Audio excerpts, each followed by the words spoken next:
Здравствуйте, меня зовут Самир, я бариста кафе Маза. Сегодня я вам покажу метод приготовления кофе в домашних условиях.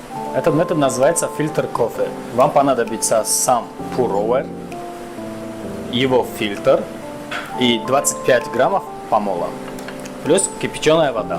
Сначала нам надо замочить сам фильтр.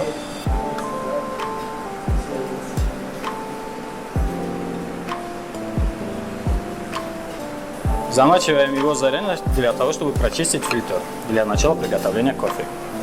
Лишнюю воду мы выливаем. Добавляем сам кофе.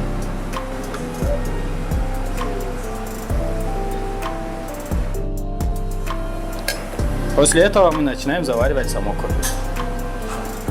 Я использую этот чайник из-за того, что у него длинный носик и он сам равномерно подает воду. Без пузырьков, без лишнего напора.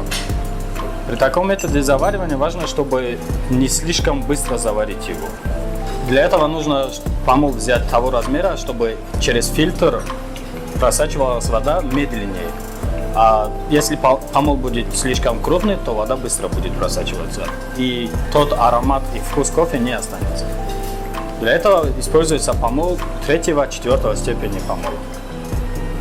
Каждая остановка дает нам время для того, чтобы вода просачивалась через фильтр. Кофе – это классный бодрящий напиток, который можно заварить многими разными способами. Вот, например, я сегодня вам показал заваривание кофе методом фильтр кофе. Вы можете его заварить также дома. Если вам понадобится классное кофе, то вы можете приходить к нам. Мархамати!